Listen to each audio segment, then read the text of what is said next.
Hello everyone, SquaredCircle Wrestling is back with another episode which includes Bayley leaving WWE for New Japan, WWE interested in AEW star Harley Cameron, WWE planning big push for LA Knight, AEW called out for not properly booking CM Punk after return, reports of Bray Wyatt's WWE SummerSlam return dismissed internally, potential disaster for AEW and WWE, and much more. You can check the complete list with time chapters in the description box below. Before we start, make sure to subscribe to our channel for all the latest news. Our top story for today looks at Bayley leaving WWE for New Japan. Bayley is one of the most over and popular star in WWE, but her creative direction since returning from injury is very much questionable. Despite her immense popularity with fans and her undeniable skills in the ring, the former women's champion has been consistently mishandled by WWE's creative team.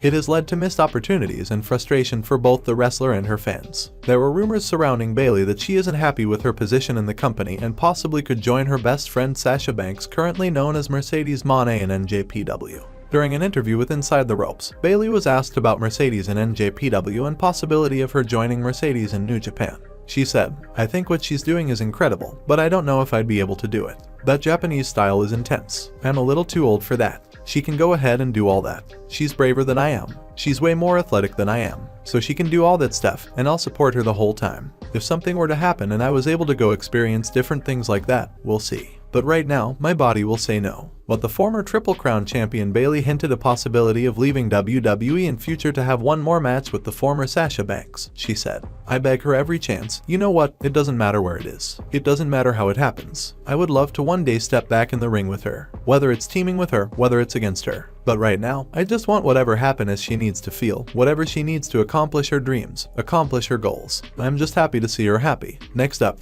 WWE interested in AEW star Harley Cameron. AEW star Harley Cameron is one of the hottest act in the company, and is currently getting more TV time recently as a member of the QTV stable. Cameron's primarily focus was on her music career at the time. Her energy eventually blended with her aspirations to pursue a career in professional wrestling. Cameron revealed her friendships with the likes of Shotzi and Scarlett in WWE, which led to her training and potential move over to WWE. On a recent episode of Talk is Jericho, the Australian performer noted that she caught the eye of WWE. As Cameron attests, her plans to sign with WWE were later squashed due to some unfortunate circumstances. She said, "I can just say that there was plans for me to go to another company, and then that company decided to release a lot of people who were all involved in the process. But thanks to them, I learned how to wrestle and I ended up getting my green card. So, thanks guys. You missed the boat." Next up, WWE planning a big push for LA Knight. A new report suggests that WWE has big plans for LA Knight. The rising star that is winning over fans with his charisma and promos full of catchphrases is somebody that the fans want to see more of. There is some good news because veteran wrestling journalist Wade Keller of PW Torch wrote that sources indicate Vince McMahon has grown to be a fan of his, and Triple H already was a big fan. The report from Keller note that Knight is a candidate to receive a big push after SummerSlam, which is to be held on August 5th in Detroit. It was noted, Knight's surging crowd reactions and social media popularity have landed him on the radar of Triple H and McMahon as being a candidate for a big push after SummerSlam. By all indications, despite his average or below average work in the ring that isn't at the level of most WWE main eventers, he's on course to get a push at a high level in spite of that because he has a special X factor in connection with the crowd that hasn't gone unnoticed by anyone. It was also added that the former Impact Wrestling World Champion has some perceived locker room issues, and perhaps Knight has matured to where he doesn't have those issues anymore. Knight has a long-running reputation for rubbing people the wrong way behind the scenes and just being bad at backstage politics. Those who know him well tend to like him, and some of them have spoken up on his behalf when Knight gives a bad first impression. Next up, Eric Young reveals that he never wanted to go to WWE. Eric Young was written off Impact Wrestling television in early December 2022 after he was stabbed to his kayfabe death by Cody Deaner. Behind the scenes, Young was preparing to return to WWE, a decision that he didn't necessarily want to make. The former Impact World Champion Eric Young, speaking on Busted Open Radio, explained how current Impact Wrestling president Scott D'Amore threatened to punch him if he didn't accept the offer to return to WWE. He said, "I talked to Scott before leaving last time and I didn't want to leave then. It's a wild thing." And Scott himself, who is a very honest person and a blunt person, he goes, "I'll punch you if you don't leave." Those were his words. And I don't think he would have, but he might have tried, you never know. He's a bit of a wild man. But later, upon the return of Vince McMahon, complications arose, leaving Young with personal, professional, and moral dilemmas. Young later requested and was ultimately granted his release from WWE in April. Once his 90-day non-compete clause expired, Young was free to resume wrestling bookings, which paved the way for him to return home to Impact Wrestling at their Slammiversary pay-per-view. I can say from working there and working other places, there's something very special going on at Impact. And that sounds biased because that's where I work, but I would have said that at any point. And I think if you guys talk to other people that work there or have worked there and have passed through there in the last 3 to 5 years, something very special is going on there, and it's a very tight-knit group. I'm very happy and very proud to be part of it. Next up, AEW called out for not properly booking CM Punk after return. Fans were super excited for CM Punk's return on the debut episode of Collision, as it marked the first appearance of Punk on AEW television since All Out last year. CM Punk has been a regular in-ring competitor and had high-quality matches thus far. That said, it appears AEW Collision has not managed to become the ratings puller fans hoped for. In fact, Collision is getting similar ratings to AEW Rampage. Disco Inferno, while speaking on the K100 podcast, criticized AEW for not properly booking CM Punk after his return to the company. He said, "If Punk wasn't going to come back and do the angle with the Elite, I thought it would fall flat. Collision is doing Rampage numbers, nobody cares. The show is basically Rampage. It's easy to miss, nothing is going on. You can't target a more specific market than doing Punk vs Samoa Joe, which is for Ring of Honor fans from 20 years ago.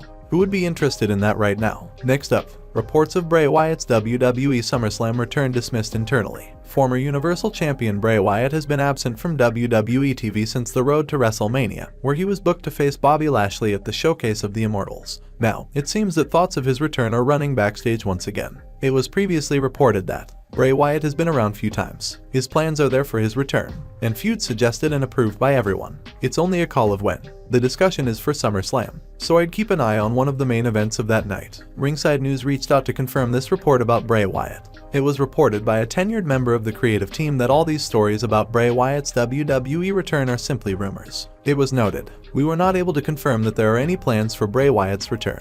The WWE creative team confirmed that Bray Wyatt is not on the company's internal roster either. That being said, his return is still not being discussed, because he is not medically cleared to compete yet. At that time, there were no SummerSlam plans for Bray Wyatt. Next up, potential disaster for AEW and WWE. Dave Meltzer, during a recent Wrestling Observer, had an update emerged on a potential disaster regarding television deal negotiations for both AEW and WWE. With both companies looking to secure TV deals, there has been speculation about whether or not each promotion's shows will stay put on their current network or move to a new home. Explaining how recent rights discussions in other sporting leagues could spell disaster for WWE and AEW, Meltzer added negotiations could be affected by changes to the TV business, he wrote. There is a giant news story coming from CNBC about Disney CEO Bob Iger attempting to make deals to give the NBA, NFL, and Major League Baseball minority owner stakes in ESPN. The idea to me seems to be that ESPN wants to get out of the spiraling rights games by offering the key content producers points in the company,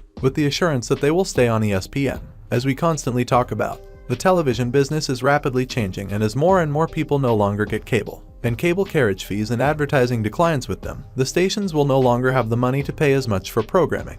This spells potential disaster for every sport, as well as WWE, AEW, and UFC, in attempts to continually get more money each negotiation period. The bottom hasn't fallen out yet, and may not, but it feels to me this is the most dangerous challenge to this system that has served sports so well and made WWE and UFC into giant companies. Next up, Saraya talks AEW creative. AEW star Saraya, while speaking to Inside the Ropes, discussed her experience with the storylines and promos that shaped her character. Previously, stars like Miro and Mercedes Martinez have expressed how much more collaborative the process is when it comes to Tony Khan versus Vince McMahon, and Saraya agreed. She said, "We want to do a slow burn story. We don't want to have a microwave story. We want to have an oven story where we take our time with it and have fun and really sink our teeth into it. It influences a lot of the girls because a lot of girls see that and they do it too. I feel like a lot more girls are doing that nowadays, so there's more stories being told featuring female talent." She added, "If some people aren't as comfortable with going directly to the big boss and talk, there are other veterans such as Jon Moxley and Chris Jericho are always willing to help with workshopping ideas and adding their 2 cents. The wonderful thing is that you have Jericho and Moxley. If you ask them to help you out, maybe they'll come in with us to talk to Tony. Then we'll all have a conversation.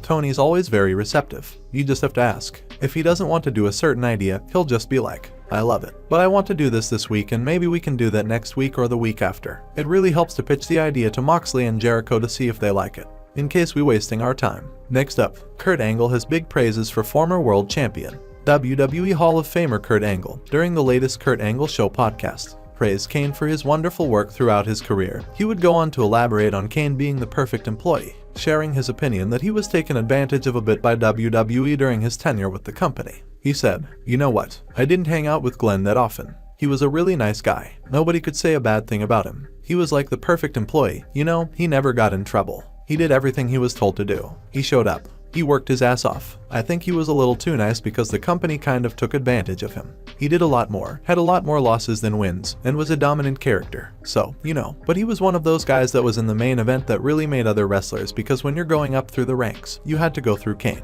And when you beat Kane, that's a big plus on your shoulder. You can continue knowing that you're a bigger star after you defeat Kane. So he was one of the obstacles you had to go through to get to the main event." Next up, Shawn Michaels addresses Baron Corbin being back to NXT. Former WWE Champion Shawn Michaels, during an interview with Sportskeeda, addressed Baron Corbin being brought back to the WWE NXT brand. He said, "That's one thing that Baron Corbin is having the opportunity to do. He's coming back here. He's having a great deal of fun. He's finding himself again. He's finding his voice. He's finding who it is he wants to be. Not who someone else wants to be, but who is Baron Corbin, and who is he going to be going forward in the wrestling business, and more importantly, here in the WWE. That's really fun for us, and it's something that's enjoyable to bring that reinvigoration to each individual as they find through here. We're excited for Baron. He's having a good time. He's having fun again. Look, we're excited to have him because it's a huge plus for us. He brings a lot of experience. It's gonna help a lot of our younger superstars grow and get better because he's a guy that's been there, done that, and seen that. So for us, it's just pluses across the board when you get an opportunity to have somebody like Baron Corbin step back into NXT.